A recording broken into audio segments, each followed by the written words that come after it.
An old man steps onto a quiet street carrying everything he owns: 2 worn suitcases, a few paper bags, a clean, empty space at the end of a long, empty life. He watches a boy left on the steps on his own birthday, a forgotten child. The old man sees a loneliness that looks just like his. The boy's mother promises a birthday dinner. The boy waits, dressed in his best shirt, but the phone rings. She has to work late. The dinner is off. He hangs up the phone and the silence of the empty house rushes in. He walks out onto the porch and sits on the steps, a small shape in the growing dark. The old man, Ted, is sitting on the other side of the railing, a curl of smoke rising from his cigarette. He doesn't offer pity. He offers a conversation. He asks the boy about his day, about his gifts. The boy pulls a library card from his pocket. It's all he got. Ted takes it, studies it like a jewel. He talks about books, about the stories that get people through the long nights. He tells a story about an old writer, then leans in and whispers a crude joke about him. The boy's face breaks.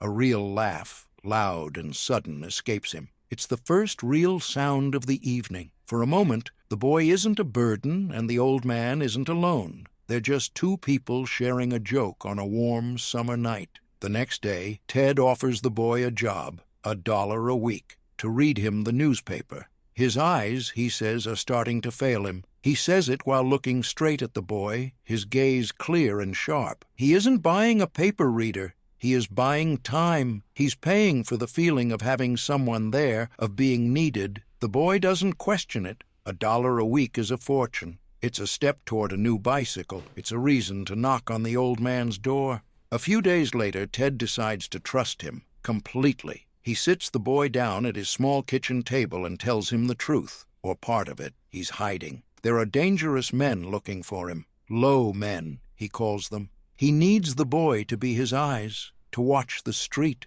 to look for signs. He is placing his life in the hands of this forgotten child. For Ted, it's the first time in a lifetime he hasn't been completely on his own. He has a partner. He has his man. The boy's face is solemn. He holds out his hand. Ted takes it. A firm shake. A pact. Just then, the back door opens. It's the boy's mother, Liz. She stops in the doorway, her eyes taking in the scene. The old man and her son, hands clasped over the table. A small, cold smile plays on her lips.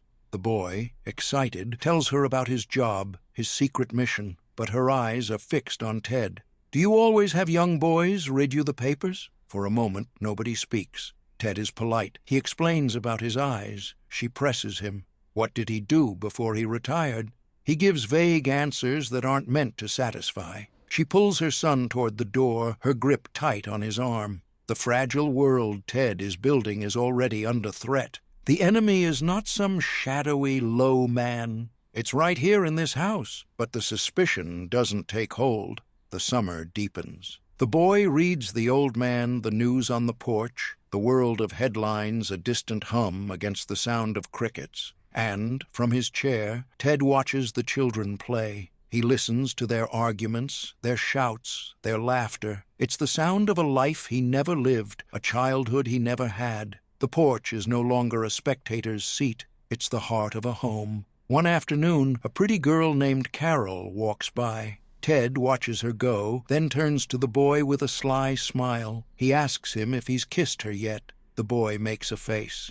Yuck! The old man leans back, his eyes looking at something far away. "Oh, you will," he says softly, "and it will be the kiss by which all others in your life will be judged." He pauses, and his voice drops, quieter now, and found wanting. He is not just a tenant anymore. He is a father passing down the most important secrets of life to his son. The perfect days can't last. A group of older boys corner Bobby and Carol on a path in the woods. They call him names. They grab the girl. Bobby finds a courage he doesn't know he has. "Hey, lay off her," he yells. The lead bully just laughs and shoves him to the ground. Then a voice, calm and steady, cuts through the air. "We're all going home, Bobby." He looks at the bully, a boy named Harry, and his eyes are like ice. "Come here," Ted says, his voice soft, but with an edge of steel. "Find out what I know." The boy hesitates, then walks toward him. Ted leans in and whispers something only Harry can hear. The blood drains from the bully's face. The tough guy act crumbles. He mumbles an apology to Carol, and then they are gone, scattering like frightened birds. Ted puts an arm around Bobby's shoulder. In that moment, he isn't a tenant or a friend. He is a father, a protector. The bond is sealed, but the real danger is closing in. On his way home from school, Bobby sees it. A poster tacked to a telephone pole, a picture of a lost dog, but the words are a strange code, a message. He knows who it's for. Later, he watches a dark green car park across the street, a spiderweb crack in the passenger window. The low men are here. He runs inside, his heart hammering. He finds Ted by the window, watching the street. He picks up the newspaper, his hands trembling, and tries to read. Ted isn't listening to the words. He's watching the boy. "They're getting closer, aren't they?" Ted asks, his voice quiet. Bobby thinks of the cracked window. He looks up at the old man's worried face, and he lies. "Haven't seen a single thing yet. He will carry this fear for both of them now." The lie seems to work. The tension leaves Ted's shoulders, but a few days later, Bobby finds him on the floor of his room. His body is rigid. A low moan comes from his throat. His eyes are wide, unseeing. "Ted!" the boy cries out. "Ted, wake up!" Then, as suddenly as it began, it's over. "I went off again, didn't I?" he whispers. Bobby can only nod, wiping tears from his face. "If it happens again," he says, his voice weak, "it's best you don't touch me. Nobody should touch me." The words are meant to keep the boy safe, but they leave the old man all alone on the other side. A few days later, the boy's mother leaves for the weekend, a real estate seminar. It's her big chance, and for 2 days, the house belongs to them, a father and a son. It's a glimpse of a normal life, a quiet that feels like peace, but their borrowed time is running out. The next morning, the bully, Harry, is waiting in the woods. He has a baseball bat this time. He swings. It connects with her shoulder with a sickening sound. She cries out and falls. Bobby crawls to her. She's whimpering, her arm bent at a terrible angle. He tells her to get on his back. She clings to him and he starts to walk. He carries her through the woods, her small broken body a dead weight. He stumbles, he falls, he gets up again.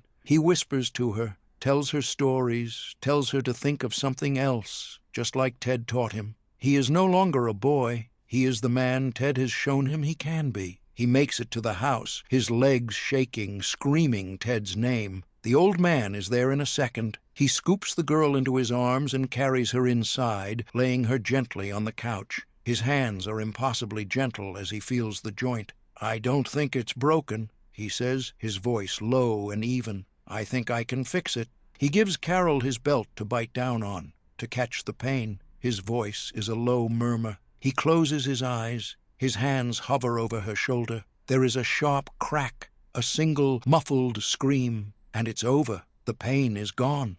Just then, the door flies open.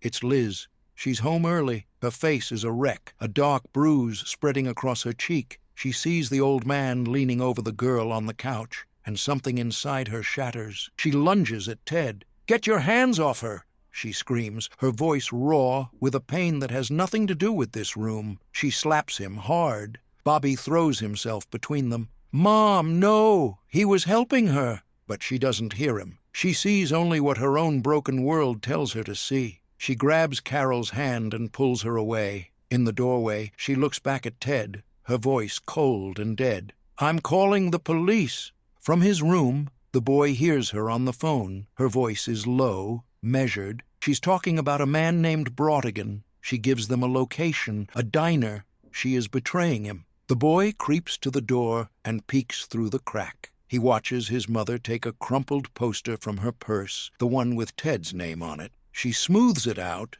then rips it into small, neat pieces. She lets them fall into the trash. She has erased him. She has erased everything. Hours later, Ted is led from the diner into a dark alley. The low men have him. He is walking toward a long black car when a small shape runs out from the shadows, screaming his name. "Ted! Ted!" The old man turns. He sees the boy. There is no fear in his face. He finds the boy's eyes and smiles. He is shoved into the back of the car. He presses his hand against the window glass, a last touch he can't feel. "I wouldn't have missed a minute of it, Bobby," he shouts, his voice clear and strong through the glass. "Not a single minute, not for the whole world." The car pulls away. Its red tail lights disappear into the darkness. The boy is left standing alone in the alley. The old man is gone. Back at the house, the porch is dark. The wicker chair where Ted used to sit is empty. It waits in the silence, a space that will never be filled again.